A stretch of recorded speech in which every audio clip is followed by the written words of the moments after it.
कि गोकर्ण जहाँ घर पर आया, गोकर्ण जहाँ घर पर आया, गोकर्ण जहाँ घर पर आया, गोकर्ण जहाँ घर पर आया, जहाँ घर पर आया, क्यों ही वह प्रेम दिखाने लगा, क्यों ही वह प्रेम दिखाने लगा। सुकर भैंसा घोड़ा बनकर, सुंदर भैंसा घोड़ा बनकर, सुकर भैंसा घोड़ा बनकर, सुंदर भैंसा घोड़ा बनकर, वह आगे आने आने लगा, वह आगे आने आने लगा, सुंदर घोड़ा भैंसा बनकर आगे आने लगा।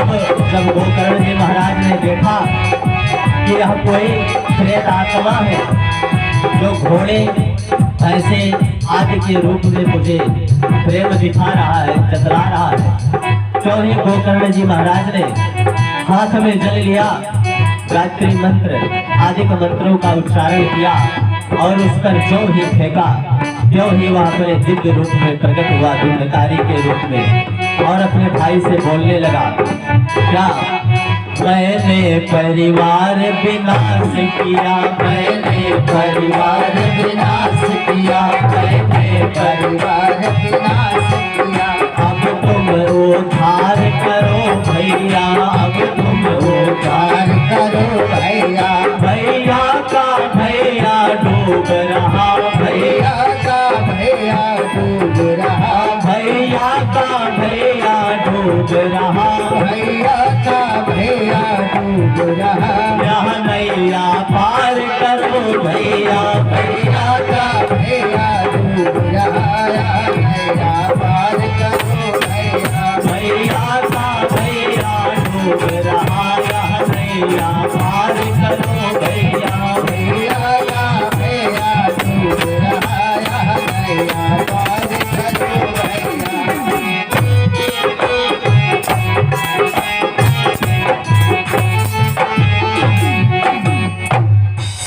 आज जब वह अपने रूप में आकर अपने भाई से रोने लगा, भैया मैंने तो बहुत बड़ी गलती की कि मैंने अपने परिवार का नाश कर दिया, लेकिन अब मैं बहुत कष्ट में हूँ, आप मेरे दुख को दूर करिए।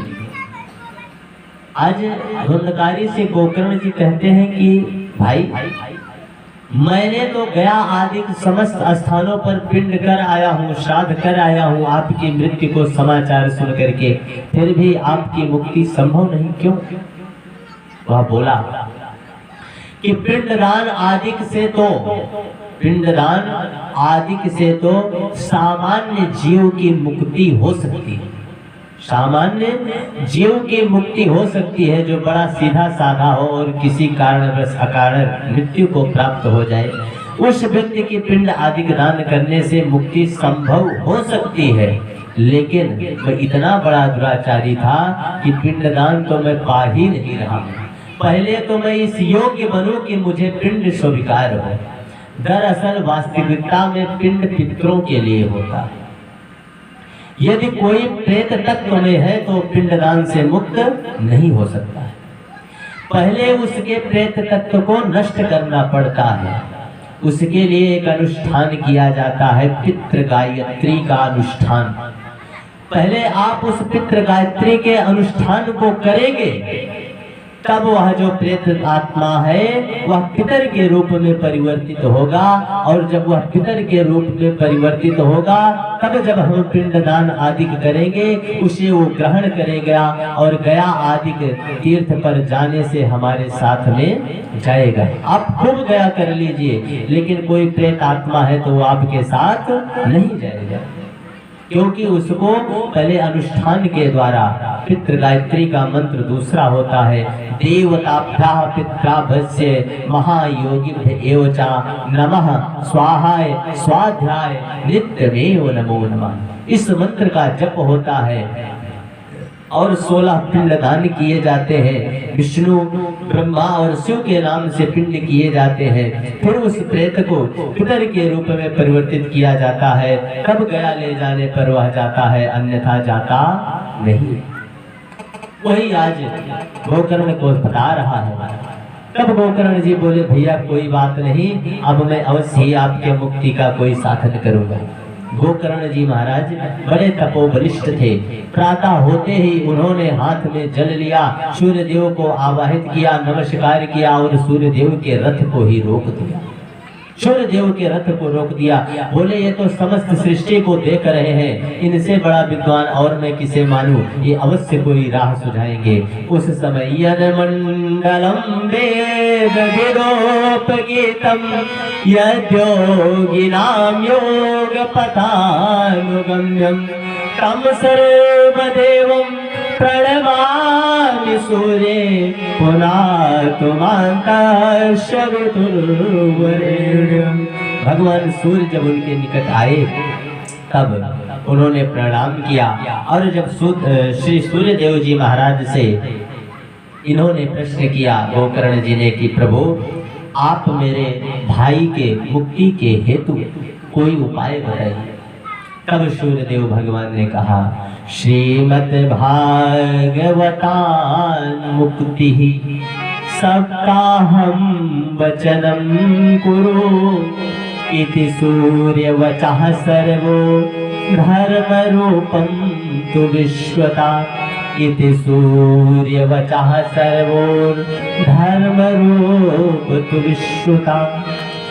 सूर्यदेव भगवान कहते हैं हे गोकर्ण जी आप तो जाकर साप्ताहिक कथा श्रीमद् भागवत कथा का अनुष्ठान कीजिए। अब ऐसा बताकर सूर्य भगवान गतिमान हो गए। अब ये आए अपने गांव पर सभी को बताया और इन्होंने श्रीमद् भागवत कथा प्रारंभ किया। अब उस प्रेत को आवाहित किया, सभी लोग तो आकर बैठ गए, लेकिन प्रेत वायु के रूप में होते हैं, वह कहीं पर बैठने का स्थान नहीं पा रहा था। तो वहीं पर एक बांस पड़ा हुआ था, उसी बांस में उस आत्मा ने वास कर लिया। अब इधर गोकर्ण जी महाराज ने कथा प्रारंभ की।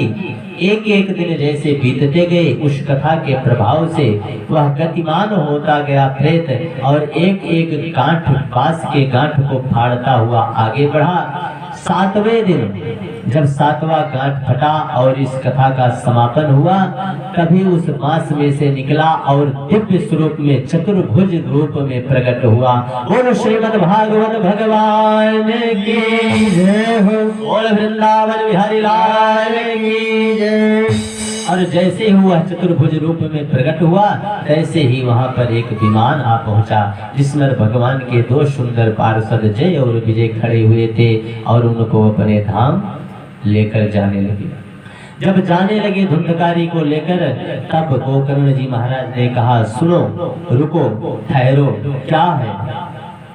भागवत तो सभी ने सुनी है, फिर केवल एक इस प्रेत आत्मा धुंधकारी की ही मुक्ति क्यों, बाकी की क्यों नहीं? दूतों ने कहा गोकर्ण जी आपको अधिक समझाने की आवश्यकता नहीं है, क्योंकि आप ज्ञानी जन हैं, श्रेष्ठ हैं। आपको तो पता है श्रोताओं के कई स्वरूप होते हैं, श्रोताओं के अनेक स्वरूप होते हैं। वैसे 2 मुख्य रूप हैं श्रोताओं के। संतों का कहना है विमान आने का एक कारण और भी, विगता यस्य माना तस्य नाम विमान। जो अपने मान का त्याग कर दे समझ लीजिए उसके लिए विमान आ गया। आज धुंधकारी का मानो मान